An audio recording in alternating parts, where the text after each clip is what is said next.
Hello friends, मैं हिमांशु थापा एक बार फिर से आपका स्वागत करता हूं पीडब्ल्यू यूपीएससी वाला में। जी हां दोस्तों, आप जानते हैं कि 2023 स्टार्ट हो गया है। 28 मई को आपका प्रीलिम्स का पेपर है और प्रीलिम्स का पेपर बहुत टफ हो गया है क्रैक करना, क्योंकि यहां पे जो क्वेश्चंस आ रहे हैं वो टफ आ रहे हैं। लेकिन क्या बच्चे क्रैक नहीं कर रहे हैं? ऐसा तो है नहीं कि बच्चे क्रैक नहीं कर रहे हैं, सभी लोग क्रैक कर रहे हैं। आज भी अगर वैकेंसीज निकलती हैं तो उसमें बच्चे कुछ क्रैक करते हैं। कौन से बच्चे क्रैक करते हैं, वो क्या करते हैं बेसिकली प्रीलिम्स को क्रैक करने के लिए? तो वो करते हैं एक अच्छी एनालिसिस, या वो देखते हैं एक अच्छी एनालिसिस को। तो यहां पर आपकी हेल्प करने के लिए हम लोग लेके आए हैं एनवायरमेंट के प्रीवियस ईयर क्वेश्चंस की एनालिसिस को।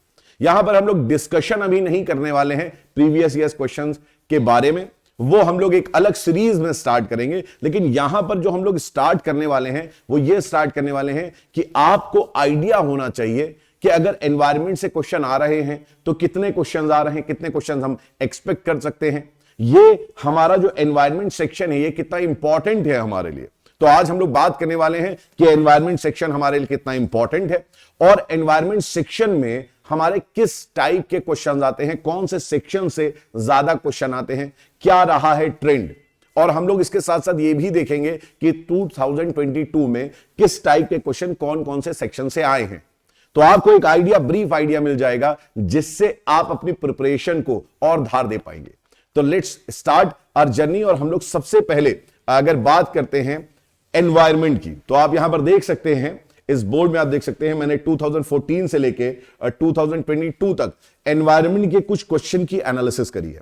यहां पर अगर आप देखेंगे, बहुत आराम से देखिए, अगर 2013 में पैटर्न चेंज होता है, 2014 में यहां पर आप क्लियरली देख सकते हैं कि there are around 18 question from environment alone.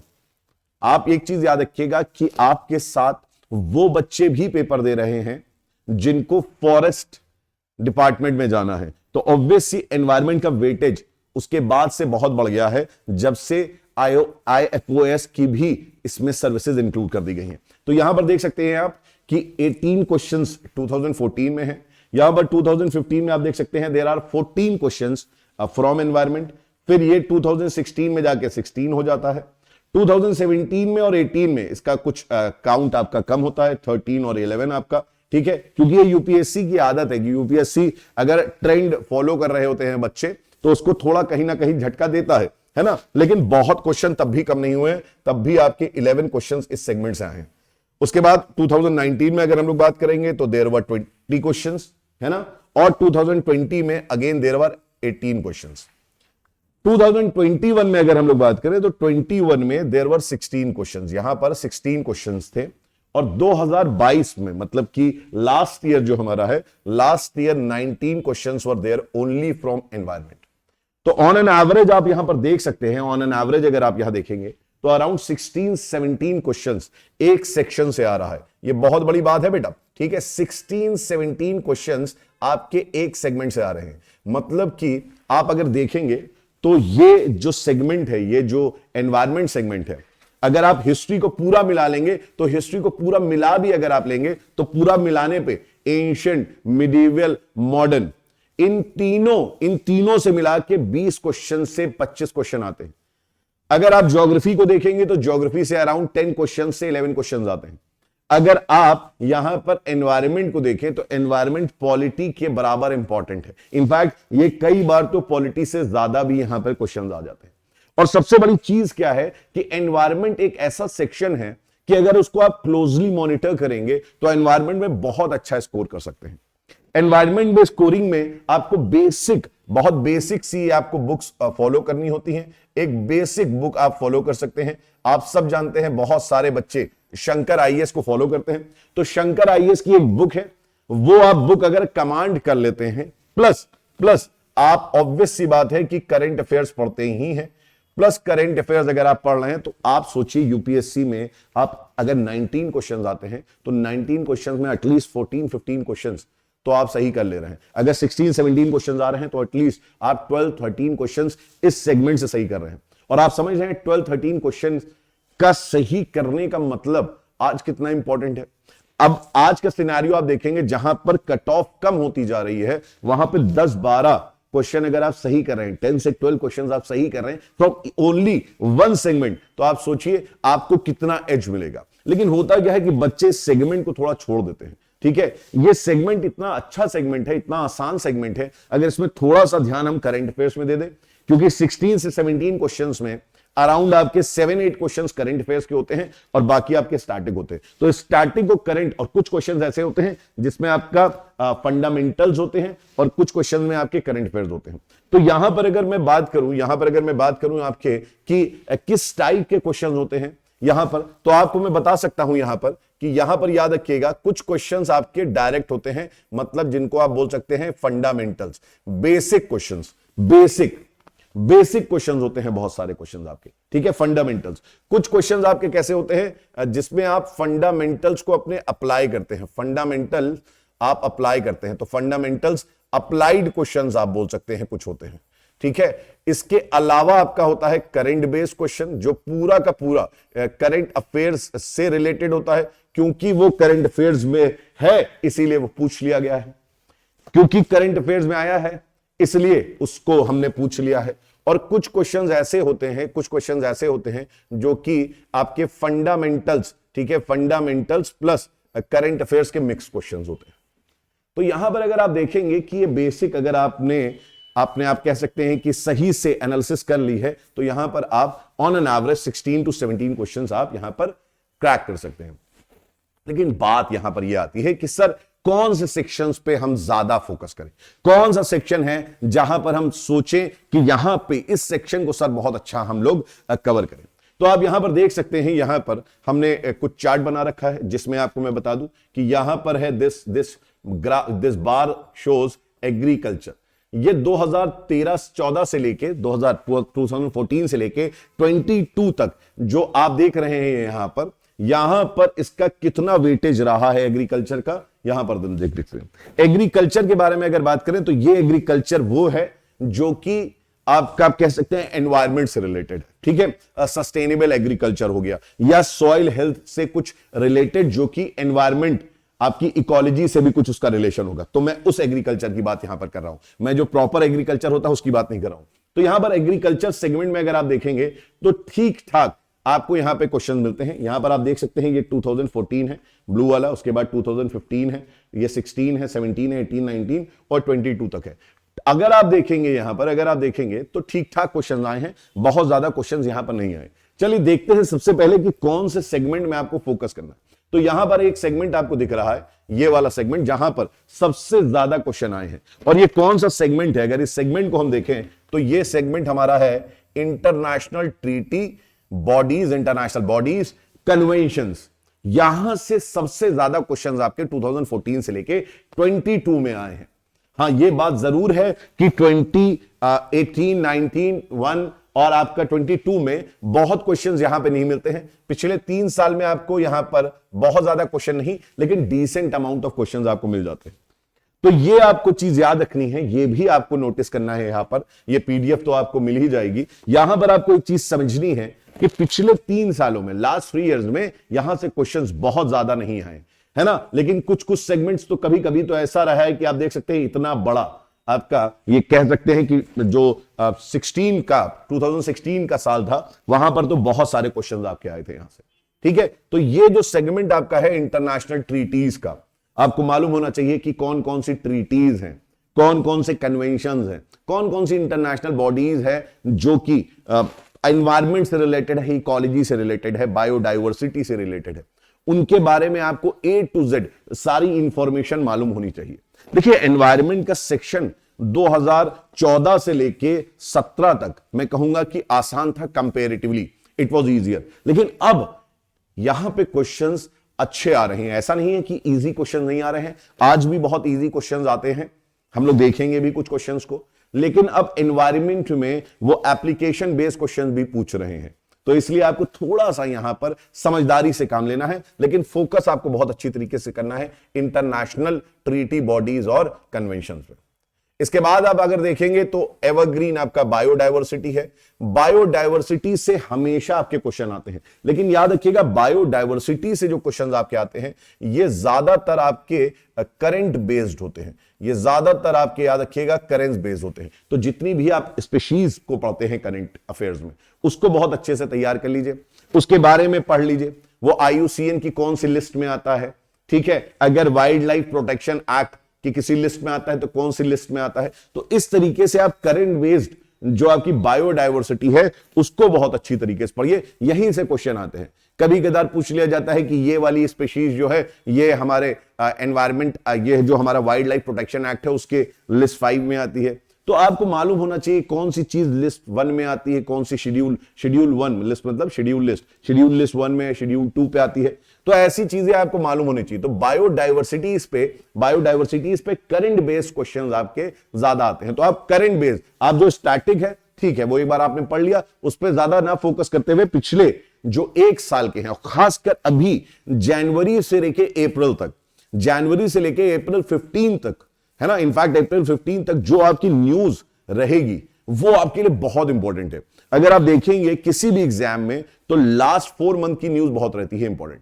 तो आप याद रखिएगा जनवरी, फरवरी, मार्च और अप्रैल 15 तक की जो न्यूज है this will be very important. तो जो भी न्यूज या दिसंबर में जो बड़ी न्यूज बनी है उनको बहुत अच्छी तरीके से आप पढ़ के जाइएगा एनवायरमेंट इकोलॉजी के पॉइंट ऑफ व्यू से, ठीक है। उसके बाद हम यहां पर देखते हैं यहां पर तो एक और सेक्शन आपका बहुत इंपॉर्टेंट सेक्शन है जिससे लगातार क्वेश्चन आ रहे हैं एंड दैट इज पॉल्यूशन। क्योंकि पॉल्यूशन कोई एक टाइप का तो है नहीं, एयर पॉल्यूशन है, वाटर पॉल्यूशन है, राइट। इसके साथ साथ आपका रेडियो एक्टिव एलिमेंट जो है उनसे पॉल्यूशन हो रहा है, साउंड पॉल्यूशन है ना। तो बहुत सारे आपके पॉल्यूशंस और इन पॉल्यूशंस पे हमारे खासकर एयर क्वालिटी पे, वाटर क्वालिटी पे बहुत सारे कमीशंस हैं जो कि अपनी बात रखते हैं, है ना। बहुत सारे ऐसे अभी भी ऐसी चीजें हैं जो आज तक क्वेश्चंस में आई नहीं है जो कि पूछी जा सकती हैं। इसलिए जो आपका पॉल्यूशन सेगमेंट है ये बहुत इंपॉर्टेंट है। इनफैक्ट अगर हम लोग यहां पर देखेंगे तो 2022 में पॉल्यूशन से बहुत क्वेश्चन आए हैं। अगर आप देखेंगे तो 2022 में पॉल्यूशन से हमारे जो है बहुत सारे क्वेश्चंस आपको मिलते हैं, ठीक है। तो this segment becomes very important, ये सेगमेंट जो है आपका बहुत ज्यादा इंपॉर्टेंट हो जाता है।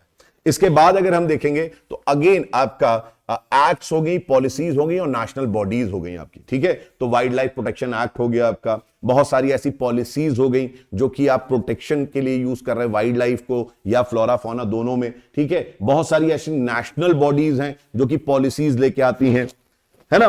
तो ये जो पॉलिसीज हो गई, एक्ट्स हो गए, ये भी आपका बहुत इंपॉर्टेंट चंक है, ये भी बहुत इंपॉर्टेंट चंक है। इनफैक्ट आप देख सकते हैं कि 2019 में इस चंक से बहुत क्वेश्चन आए थे, 2019 से एक चंक से बहुत सारे क्वेश्चन आए थे, है ना। और आप देखेंगे कि 2022 में भी यहां से आपको क्वेश्चंस मिले हैं।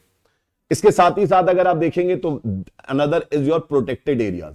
अब प्रोटेक्टेड एरियाज में अगर आप देखेंगे, प्रोटेक्टेड एरियाज में तो 2022 में भी क्वेश्चन बहुत आए, लेकिन पहले क्वेश्चन कैसे आते थे, नेशनल पार्क्स पे आते थे, वाइल्ड लाइफ सेंचुरीज पे आ जाते थे, डायरेक्ट क्वेश्चंस पूछे जाते थे, ठीक है। अब ज्यादा उनका जो है ट्रेंड इससे हट रहा है। हालांकि अभी भी वो वेटलैंड पे क्वेश्चंस पूछ रहे हैं, वेटलैंड्स पे क्वेश्चंस आ रहे हैं, बेसिक क्वेश्चंस आ रहे हैं, लेकिन आपको मालूम होना चाहिए कौन कौन से वेटलैंड्स हैं। तो हम लोग जो पीडब्ल्यू की टीम है वो कुछ ना कुछ आपके लिए वेटलैंड्स पे भी काम करने वाली है, जिसमें हम लोग एक ही शॉट में सारे वेटलैंड्स को कवर कराएंगे, ठीक है। तो यहां पर हम लोग कुछ ऐसे टॉपिक्स को कवर करने वाले हैं जो कि आप देख सकते हैं प्रोटेक्टेड एरिया के लिए बहुत इंपॉर्टेंट है, जैसे कि national park, wild life sanctuaries, wetlands, ये सब हम लोग जो है वन शॉट वीडियो में कवर करने वाले हैं। और आपको मैं बता दूं कि ये एरिया क्योंकि बहुत इंपॉर्टेंट है, यहां से अगेन क्वेश्चंस आपको बहुत ज्यादा मिलते हैं। और कौन से एरियाज आपके हैं, तो यहां पर आप देख सकते हैं कि रिसोर्स कंजर्वेशन और सस्टेनेबिलिटी इश्यूज पे भी आपको क्वेश्चंस मिलते हैं, ठीक है। यहां से भी क्वेश्चंस आपके आते हैं। और आपका अगर आप देखेंगे सबसे कम क्वेश्चंस कहीं से मिल रहे हैं तो वो आपका इकोलॉजी एंड कॉन्सेप्ट से है। बहुत साल तो ऐसे हैं कि आपके क्वेश्चंस आए नहीं है, बहुत साल ऐसे हो गए, लेकिन पिछले साल पूछे गए हैं क्वेश्चंस, बेसिक कॉन्सेप्ट से पूछे गए हैं क्वेश्चन, ठीक है। क्लाइमेट चेंज, अगर जो है डायरेक्ट क्लाइमेट चेंज से क्वेश्चन नहीं आ रहे, ऐसे क्वेश्चन जरूर आ रहे हैं जो क्लाइमेट चेंज से रिलेटेड है, लेकिन डायरेक्ट क्वेश्चन क्लाइमेट चेंज से कम आ रहे हैं। तो ये जो सेगमेंट है ये आप देख सकते हैं इस तरीके से, आप सेगमेंट देख सकते हैं agriculture, resource conservation and sustainability issues, international treaty body and conventions, biodiversity, acts, policies, national bodies, protected areas, pollution, climate change, ecology and concept. अब सबसे पहले अगर आपसे कोई पूछे कि आपको क्या सबसे पहले तैयार करना चाहिए, तो आप याद रखिएगा सबसे पहले आप क्या तैयार आपको करना चाहिए, जो आपकी इंटरनेशनल ट्रीटीज है, बॉडीज हैं, कन्वेंशन है, करंट से भी उसको रिलेट करके पढ़ लीजिए। सबसे पहले ये तैयार करिए। उसके बाद आप तैयार करिए बायोडायवर्सिटी। बायोडायवर्सिटी में भी आपको करंट ओरिएंटेड है, तो स्पीशीज जो है वो आप बाद में भी पढ़ सकते हैं। आप फेब और मार्च के मंथ में भी आप पूरे साल भर की जो स्पीशीज न्यूज में रही हैं उनको पढ़ सकते हैं, ठीक है। बाकी जो भी आपका IUCN हो गया है ना, उनकी रेड लिस्ट हो गई, उनके बारे में पढ़ सकते हैं कि व्हाट इज वनरेबल लिस्ट। आप पढ़ सकते हैं कि नेशनल जो आपका बायोडाइवर्सिटी में ये भी आप पढ़ सकते हैं, जो कि प्रोटेक्टेड एरिया में भी आ जाता है, कि आपका नेशनल पार्क क्या है ना, टाइगर रिजर्व क्या होता है, वाइल्ड लाइफ सेंचुरी क्या होते हैं, सब में आपका फर्क क्या है, बफर जोन क्या है। तो बेसिक कॉन्सेप्ट भी आप पढ़ सकते हैं, जो कि आपका क्या है, बायोडायवर्सिटी और प्रोटेक्टेड एरिया से। तो ये दोनों एरिया जो है ना, ये एक्चुअली आपके एक साथ आते हैं, बायोडायवर्सिटी और आपका जो प्रोटेक्टेड एरिया, जैसे नेशनल पार्क, टाइगर रिजर्व है ना, देन योर रिजर्व हो गए, और भी आपके रिजर्व हो गए, देन यू हैव वेटलैंड्स आपके, ये सारे जो हैं ये आपके एक साथ आते हैं। और जब ये एक साथ आते हैं तो ये सबसे स्ट्रॉन्गेस्ट पोर्शन बनता है। तो आप याद रखिएगा ये 3 पोर्शन आपको सबसे पहले करने हैं। इंटरनेशनल ट्रीटी वाला सेगमेंट करना है आपको सबसे पहले, अभी आपके पास टाइम है, आप अभी कर सकते हैं। बायोडायवर्सिटी वाला करना है आपको, प्रोटेक्टेड एरियाज वाला आपको करना है, ये सेगमेंट। और उसके बाद fourth most important is what, pollution. ये 4 सबसे पहले आपको कर लेने हैं। देखिए एक चीज समझ लीजिएगा, इसको बहुत कायदे से अपने दिमाग में उतार लीजिएगा कि यूपीएससी में 100 में से 100 कोई नहीं कर पाता है। इनफैक्ट 80 क्वेश्चन भी नहीं कर पाते हैं हम लोग, ठीक है। आपको ये प्रीलिम्स क्रैक करना है, इसको आपको पार करना है। ये एक ऐसी सीढ़ी है जिसमें आपको क्रॉस कर जाना है ना। तो पूरा आप अपना क्या करिए, पूरा जुगाड़ सिस्टम बैठा लीजिए, और पूरे जुगाड़ सिस्टम में जो इंपॉर्टेंट टॉपिक्स है ना, सबसे पहले उनको पढ़ लीजिए। जुगाड़ में सबसे पहले यही बनता है कि इंपॉर्टेंट टॉपिक्स आपके जो है उनमें आपका कमांड होना चाहिए, जहां से क्वेश्चंस आते हैं बेसिकली, ठीक है। तो ये आपके जुगाड़ सिस्टम में सबसे पहले फिट हो जाएगा, और ये आपको बहुत ज्यादा मदद करने वाला है। अब अगर हम लोग बात करें यहां पर, अगर हम लोग बात करें तो 2022 में जो कुछ क्वेश्चंस हम लोग ने यहां पर लिए हैं, जैसे कि पॉल्यूशन में आप देख सकते हैं कैसे क्वेश्चन आए हैं।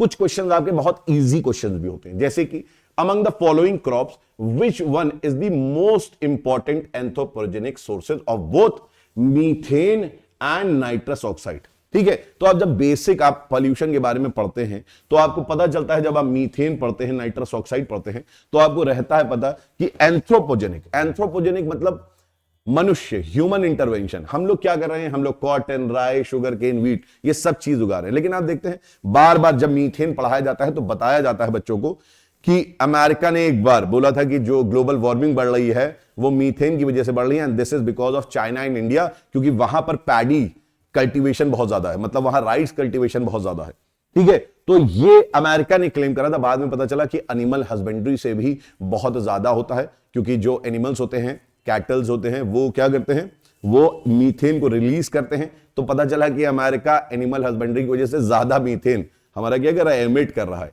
तो वो ऐसी कहानियां आप जब पढ़ते हैं तो आपके दिमाग में बैठती हैं, और आपको पता चल जाता है कि हाँ ये बड़ा आसान आंसर है। और नाइट्रस ऑक्साइड में भी आपको पता चल जाता है कि आपके कुछ आसान आंसर्स आपको मिल जाते हैं, ठीक है। तो ऐसे क्वेश्चंस आपके इजी क्वेश्चंस भी आपके आते हैं। ये मैंने कुछ एक इजी क्वेश्चन दिया है। इसके बाद देखिए एक और बहुत ही हिट और बहुत ही इजी क्वेश्चन आया है आपका पॉल्यूशन से।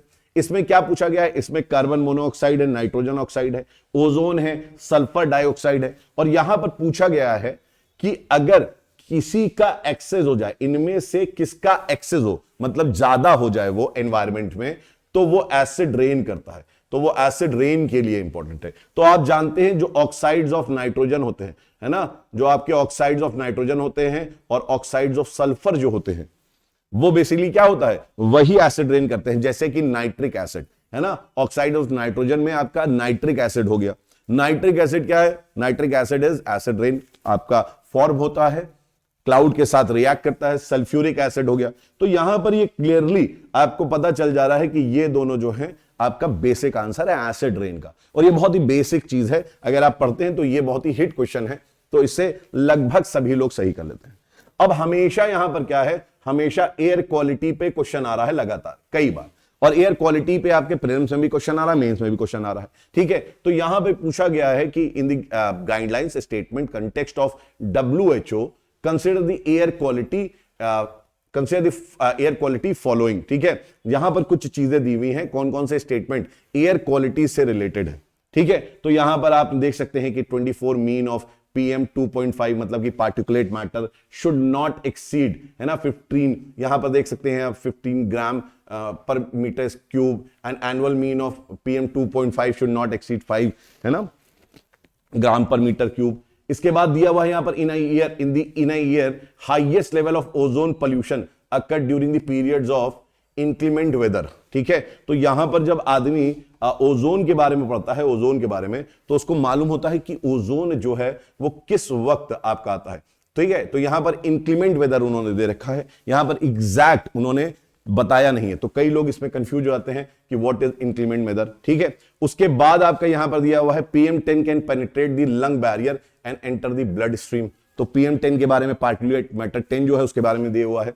Excessive ozone in the air can trigger asthma, ठीक है। अब ये जो ऐसे क्वेश्चंस होते हैं, ये क्वेश्चंस आपके थोड़े ट्रिकी होते हैं, ये क्वेश्चंस जो होते हैं थोड़े से अप्लाइड होते हैं, थोड़े से ट्रिकी होते हैं, करंट बेस्ड क्वेश्चंस हैं ये बेसिकली। ये क्या है? ये आपका करंट बेस्ड क्वेश्चन है। और करंट अफेयर्स जब आप पढ़ेंगे तो करंट अफेयर्स में आप पढ़ेंगे कि WHO क्या रिलीज कर रहा है, क्यों न्यूज में आ रहा है, ठीक है। तो ये आपको पता चल जाएगा कि यहां पर एक आपका जो है this is no current based, ये हमारा करंट बेस्ड है, ठीक है, ये करंट बेस्ड है। और इससे पहले भी WHO बोल चुका है ओजोन के बारे में कि एक्सेसिव ओजोन जो होता है वो अस्थमा को क्रिएट करता है। तो आपको पता चल जाएगा कि पहले दो स्टेटमेंट जो हैं वो क्या है, पहला स्टेटमेंट और फोर्थ स्टेटमेंट जो है वो सही है। और ये कैसे पता चलेगा? ये आपको पता चलेगा क्योंकि आप जब देखेंगे कि जब आप न्यूज पढ़ रहे हैं तो आपको मालूम रहेगा कि करंट में क्या चीजें चल रही हैं। और जब आप करंट अफेयर्स पढ़ते हैं बेसिकली, है ना, करंट अफेयर्स आप कहीं से भी पढ़ते हैं तो करंट अफेयर्स पढ़ने का तरीका ही यही होता है कि अगर WHO ने एयर क्वालिटी पे कुछ बोला है करंट में, तो WHO ने एयर क्वालिटी पे इससे पहले भी कुछ बोला होगा, राइट। तो WHO ने एयर क्वालिटी पे इससे पहले क्या बोला है उसका भी थोड़ा सा रिसर्च कर लेना होता है। और जब आप वो रिसर्च करेंगे तो आपको पता चल जाएगा कि फोर्थ स्टेटमेंट भी आपको मिल जाएगा, ठीक है, कि WHO ने इस तरीके की बात करी है अस्थमा को लेके, ठीक है। तो ये चीज आपको मालूम होनी चाहिए। इसके बाद अगर हम लोग पोल्यूशन के बारे में बात करें तो कुछ ऐसे वर्ड्स आपके होते हैं, कुछ ऐसे वर्ड्स होते हैं जिनको बहुत ध्यान से आपको पढ़ना होता है करंट अफेयर्स में। और ये बड़े ही कैची वर्ड्स होते हैं, जैसे कि ग्रीन वॉशिंग, क्लाउड बर्स्ट, ठीक है, मतलब जो नई नई चीजें आ रही हैं, या तो जैसे I2U2 है ना, एक आपका बना यूनियन बना I2U2, बड़ा कैची नेम था, UPSC ने पूछ लिया, ठीक है। ऐसे ही ग्रीन वॉशिंग, तो ग्रीन वॉशिंग क्या है, ग्रीन वॉशिंग किससे रिलेटेड है? तो ग्रीन वॉशिंग बेसिकली पोल्यूशन से रिलेटेड है। ग्रीन वॉशिंग क्या बताता है ना, ग्रीन वॉशिंग जो होता है it is nothing but conveying a false impression that a company's product are eco friendly and environmentally sound.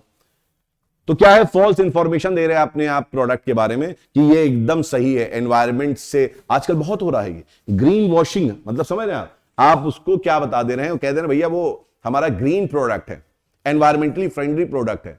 उसके बारे में बहुत सारे कंज्यूमर रिसर्च तो करेंगे नहीं, है ना। तो इसलिए ऐसे ऐसे टर्मिनोलॉजीज को आपको याद करना चाहिए। ये आपके हमेशा हर सेगमेंट में, ज्योग्राफी में, IR में, ये हमेशा जो न्यूज में ऐसे टर्म्स आते हैं उनको आपको देखना चाहिए। इसके बाद आप देखेंगे प्रोटेक्टेड एरियाज में, यहां पर देख सकते हैं आप कुछ वेटलैंड्स दी हुई हैं और यहां पे कुछ लोकेशंस दी हुई हैं। अब ये जितनी भी वेटलैंड्स आप देख सकते हैं, ये सारी वेटलैंड्स जो हैं ये रामसार वेटलैंड्स हैं, ठीक है। तो रामसार हमेशा न्यूज में रहता है, रामसार इस बार भी न्यूज में है। तो ये सारी वेटलैंड आपको यहां पर दिख सकती हैं, है ना। और इसमें अगर आप देखेंगे तो ये जो होकेरा है जम्मू कश्मीर में मिलता है, यहां पंजाब दिया हुआ है, सस्तम कोठा जो है केरला में है, रुद्रसागर त्रिपुरा में है, रेणुका आपका हिमाचल प्रदेश में है। तो देखेंगे कि ये दोनों जो है ये दोनों मैच कर रहे हैं। और इस तरीके के क्वेश्चन इस बार आ गए, है ना, कि ओनली 2 पेयर्स आर करेक्ट। तो जहां भी ये 2 पेयर वाला है ना, वहां आप देखेंगे कि क्वेश्चन का लेवल बहुत ईजी है ना, वहां पर क्वेश्चन का लेवल बहुत ईजी है। और आपको क्या करना है, आपको तो जो क्वेश्चन हमारे इजी लेवल के क्वेश्चन हैं उनको मिस नहीं करना है। और इजी लेवल के क्वेश्चंस आप कैसे अच्छे कर सकते हैं? NCERTs, बेसिक बुक्स और करंट अफेयर्स को पढ़कर, ठीक है। अब बायोरॉक टेक्नोलॉजी, मतलब ये इतना हिट है, बार बार इतनी बार न्यूज में रहता है, तो बायोरॉक टेक्नोलॉजी के बारे में पूछ लिया क्या होता है। तो हम लोग जानते हैं बायोरॉक टेक्नोलॉजी जो है ये रिस्टोर करने के लिए यूज हो रहा है कोरल रीफ को, राइट, ये एक टेक्नोलॉजी है। तो इसके बारे में आपको सबको बार बार ये न्यूज हमेशा खबर रहती है। तो मैं ये आपको इसलिए दिखा रहा हूं कि किस टाइप के क्वेश्चन आते हैं, आप लोग घबराइए मत, आसान क्वेश्चन आता है। 3-4 साल से न्यूज में था मियावाकी मेथड। मियावाकी मेथड क्या है? केरला में, मुंबई में, बैंगलोर में जो अर्बन सिटीज है वहां पर लोग क्या कर रहे हैं, वहां पर छोटे छोटे फॉरेस्ट बना रहे हैं। तो उनकी प्लॉटिंग वहां कर रहे हैं, छोटे छोटे वहां पर क्या बना रहे हैं, फॉरेस्ट बना रहे हैं। और जो फॉरेस्ट है ये मियावाकी, मिस्टर मियावाकी थे जापानीज, उनके मेथड पे ये बना रहे हैं। तो it is creation of mini forest in urban areas. तो ये कहानी चल रही है, ये बहुत दिनों से न्यूज में था। तो ऐसी चीज तो आपको वैसे भी मालूम होनी चाहिए जो बहुत न्यूज में आती है। इकोलॉजी और आपका जो इकोलॉजी है और उसके कॉन्सेप्ट से भी क्वेश्चंस आपके आए हैं, ठीक है, कि रेन फॉरेस्ट और जो ट्रॉपिकल फॉरेस्ट है इनको हम क्या बोलते हैं, लंग्स ऑफ द अर्थ बोलते हैं, जैसे कि अमेजोन फॉरेस्ट को लंग्स ऑफ द अर्थ बोलते हैं। तो यहां पर पूछा गया है कि वेटलैंड जो है, वेटलैंड के फंक्शन को कैसे तुम बेस्ट डिस्क्राइब करोगे। वेटलैंड फंक्शन को किडनी हम बोलते हैं, है ना, इसको हम बोल सकते हैं अर्थ की एक किडनी है। अगर लंग्स हमारे ट्रॉपिकल फॉरेस्ट हैं तो वेटलैंड्स हमारे क्या है, किडनी है, इनके बगैर भी काम नहीं चलेगा, राइट। तो यहां बोला गया है कि वेटलैंड को बेस्ट कौन सी चीज रिफ्लेक्ट करती है। तो यहां पर आप देखेंगे तो ये जो ऑप्शन है आपका, एक्वेटिक प्लांट्स जो होते हैं, एक्वेटिक प्लांट्स क्या होते हैं, वेटलैंड में एक्वेटिक प्लांट्स आपको मिलते हैं, ठीक है, वो एब्जॉर्ब कर लेते हैं हैवी मेटल एक्सेस न्यूट्रिशन को। फिर यहां दिया हुआ है वेटलैंड जो है वो यहां पर दिया हुआ है वाइटल रोल प्ले करते हैं सेडिमेंटेशन, बैलेंस और सॉइल स्टेबलाइजेशन में।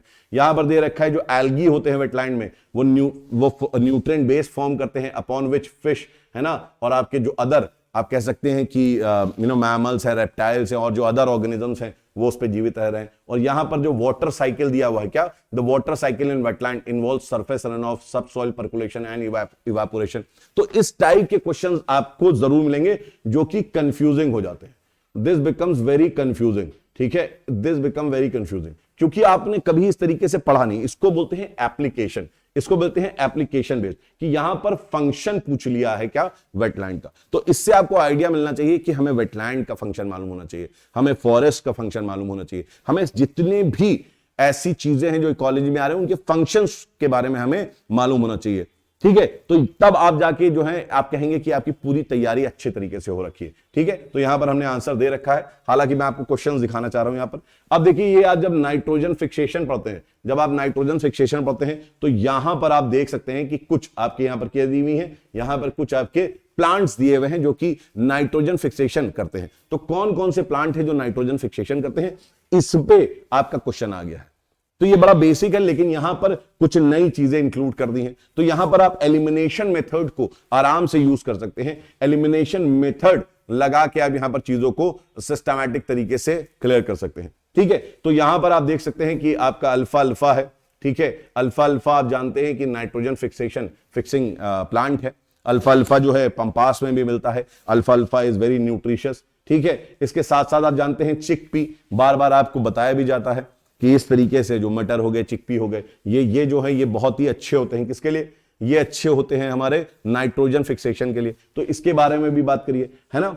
तो आप यहां पर देखेंगे कि अगर इन दोनों को आप फॉलो करेंगे तो यहां पर एटलीस्ट आप दो ऑप्शन को तो क्या कर सकते हैं, एलिमिनेट कर सकते हैं। दो ऑप्शन को एलिमिनेट कर सकते हैं जिसमें आपका 3 नहीं आ रहा है, ठीक है। फिर आपको बता दें कि फोर्थ ऑप्शन आपका क्या है, क्लोवर है। क्लोवर भी है। अब यहां पर आप देखेंगे तो फोर्थ यहां पर है नहीं, इसका मतलब इसका आंसर क्या हो जाएगा, 1 हो जाएगा। तो ऐसे एलिमिनेशन मेथड से भी आप यूज करके चीजों को सॉल्व कर सकते हैं। हालांकि हम लोग इसके बारे में डिस्कस करेंगे, हम लोग तो पूरी सीरीज लेके आएंगे जिसमें हम लोग इसके बारे में बात करेंगे।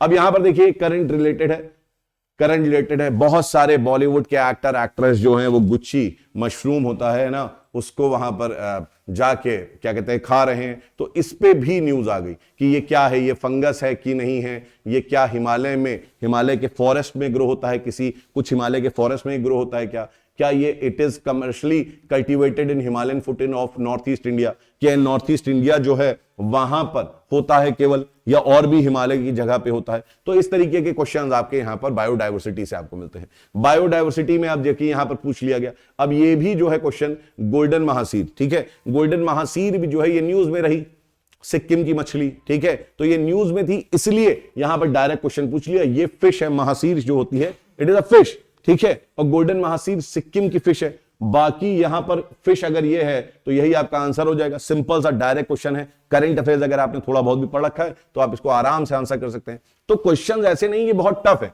अब क्वेश्चन आ गया क्या, यहां पे पूछा है certain species of which one of the following organisms are well known as cultivators of fungi. ठीक है, तो यहां पर क्या है कि फंगस को कल्टीवेट करते हैं कई लोग, तो इनमें से कौन है। अब ये थोड़ा सा है, कई लोग नहीं पढ़ते हैं इसको, लेकिन अगर आप बायोडायवर्सिटी सही से पढ़ रहे हैं तो आपको पता होगा कि यहां पर आपके बहुत सारे ऐसे जीव यहां पर दिए होंगे ऑप्शन में, जिनमें से आपको एक चूज करना होगा अपना आंसर। तो बायोडायवर्सिटी में इस तरीके के क्वेश्चन आते हैं। अगर हम लोग देखेंगे यहां पर एक्ट और पॉलिसी से क्वेश्चन कैसे आ रहा है, यहां पूछा गया है कि एनवायरमेंटल प्रोटेक्शन एक्ट 1986 ने इनमें से कौन सी बॉडी को कॉन्स्टिट्यूट करा, तो ऐसे भी क्वेश्चन आ जाते हैं। तो यहां पर अलग अलग bodies, central water commission, central ground water board, central ground water authority, national water development agency. तो आपका काम क्या है, आपको इन बॉडीज के बारे में भी अब पढ़ लेना है, क्योंकि ये पेपर में आ चुके हैं। हालांकि आंसर अलग है, लेकिन आपको सभी को पढ़ लेना है। फिर इस तरीके से क्वेश्चंस आपके आते हैं, Indian laws about wildlife protection, consider the following statements. तो अब यहां पर अगेन लॉज, एक्ट, इसके बारे में बात कर ली गई है कि वाइल्ड लाइफ एनिमल्स क्या हैं, they are the sole property of the government. When a wildlife is declared protected, such animals is entitled for equal protection whether it is found in protected areas और outside. ठीक है, apprehension of a protected wildlife becoming a danger to human life is sufficient ground for its capture और killing। तो ये तो नहीं है, सही है ना। तो इस तरीके से आप देखेंगे कुछ कॉमन सेंस लगा के भी आप क्वेश्चंस को सही कर सकते हैं। कुछ कॉमन सेंस भी अगर आप लगाएंगे तो आप क्या, आप शेर आएगा, शेर को मार सकते हैं क्या आप, है ना, नहीं, कि ये डेंजर है मनुष्य के लिए, आपने उसको मार दिया, नहीं मार सकते हैं, राइट। तो इसलिए आप देखिए यहां पर बहुत सारे ऐसे नॉर्मल लॉजिकल क्वेश्चन है, अगर थोड़ा सा भी लॉजिक करोगे तो आप वहां पर सही कर ले जाओगे। फिर आप देखिए इंटरनेशनल ट्रीटीज पे क्वेश्चन आ गए, है ना। जैसे ये क्या आया है, ये बेसिकली आपका ये ट्रीटी तो नहीं है, but it is a sort of code. ये क्या है, आपका एक कोड है। किसके लिए कोड है, तो ये एक इंटरनेशनल कोड है सेफ्टी के लिए। किसके लिए, for ships operating in polar waters. तो पोलर वाटर्स जो है आपके, है ना, जैसे कि आर्कटिक ओशन हो गया आपका, तो आर्कटिक ओशन में या अंटार्कटिका के पास जो आपके शिप्स जा रहे हैं उनके लिए ये एक क्या है, सेफ्टी कोड है, इंटरनेशनल सेफ्टी कोड है। तो इस तरीके के क्वेश्चंस कुछ कुछ होते हैं जो आ जाते हैं, जो करंट अफेयर्स में एक्चुअली न्यूज में रहते हैं, है ना। अब ऐसे क्वेश्चन हो सकता है आप ना कर पाए, मैंने कहा कि सभी क्वेश्चन आपको नहीं करने, लेकिन इजी क्वेश्चंस को आपको नहीं छोड़ना है। इसके बाद यहां पर एक और क्वेश्चन आया था, ठीक है, यहां पर बहुत सारे क्वेश्चन आए थे आपके। क्लाइमेट ग्रुप के बारे में बात पूरी हुई थी कि climate group is an international non profit organisation that drives climate action by building large network and run them. इस तरीके क्वेश्चन स्टेटमेंट है। फिर एक पूछ लिया गया ईपी 100। अब जैसे ऐसे क्वेश्चन आते हैं ना, ईपी 100, ये जो टर्म्स होते हैं ये बड़े कैची टर्म्स होते हैं, तो इनको पकड़ लो, क्या होते हैं ईपी 100। और इस क्वेश्चन को अगर देखोगे तो ये ईपी 100 के ही इर्द गिर्द घूम रहा है क्वेश्चन, ठीक है। तो ईपी 100 क्या वाकई में इंटरनेशनल एनर्जी एजेंसी ने पार्टनरशिप करी थी क्लाइमेट ग्रुप के साथ, और ये ग्लोबल इनिशिएटिव ईपी 100 लॉन्च करा था। तो आपको पता चल जाएगा कि ये स्टेटमेंट जो है सही नहीं है। तो इस तरीके से आप देखेंगे यहां पर, तो आपको यहां पर अब फिर फिफ्थ स्टेटमेंट आप देखिए यहां पर, तो फिफ्थ स्टेटमेंट क्या, इंटरनेशनल एनर्जी एजेंसी, ठीक है, is the secretariat of under to coalition. अब आपको क्या करना है, आपको ये, हालांकि ये क्वेश्चन आ चुका है, अब आपको क्या करना है, आपको इनको पढ़ लेना कि अंडर टू कोलिएशन क्या होता है। इस बार आया है, हो सकता है नेक्स्ट टाइम क्वेश्चन आ जाए, क्योंकि ऐसा देखा गया है कि यूपीएससी पहले रिपीट नहीं करता क्वेश्चन, लेकिन अब क्या हो रहा है, यूपीएससी कुछ जो इंपॉर्टेंट सेगमेंट्स हैं जो वो चाहता है कि आईएएस एस्पिरेंट्स को मालूम हो, तो वो बार बार उन सेगमेंट से क्वेश्चन पूछता है, लेकिन घुमा के क्वेश्चन पूछता है। तो आप उसके लिए रेडी रहिए, ठीक है, आप उसके लिए रेडी रहिए। फिर आप देख सकते हैं यहां पर एक और आ गया, क्या, क्लाइमेट एक्शन ट्रैकर के ऊपर क्वेश्चन आ गया आपका, जो कि क्लाइमेट चेंज से भी रिलेटेड है ना, जो कि आपका आप कह सकते हैं ऑर्गेनाइजेशन से भी रिलेटेड है। तो what is climate action tracker, ये एक डेटाबेस है ना, और ये डेटाबेस कैसे बनाया गया है, तो डेटाबेस बहुत सारे रिसर्च ऑर्गेनाइजेशन ने मिलकर बनाया है। तो इस टाइप के आपके जो क्वेश्चंस हैं, ये क्वेश्चंस आपको मिल जाएंगे, ठीक है।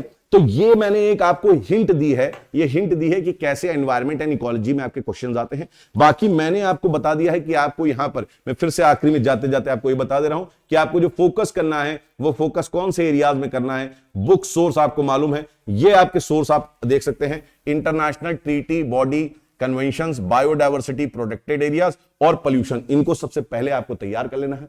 ठीक है, तो दोस्तों ये एक छोटा सा वीडियो मैंने आपके लिए बनाया था जिससे आपको एक आइडिया मिल जाएगा कि कहां पर आपको ज्यादा फोकस करना है, कहां से ज्यादा क्वेश्चंस आते हैं। बाकी हम लोग प्रीवियस ईयर्स के क्वेश्चंस की एनालिसिस पूरी लेके आएंगे और वहां पर डिस्कस करेंगे कि कैसे एनवायरमेंट में और ज्योग्राफी में आपके क्वेश्चंस आए हैं और कैसे आ सकते हैं। तो आज के लिए दोस्तों इतना ही। Thank you, take care, bye bye.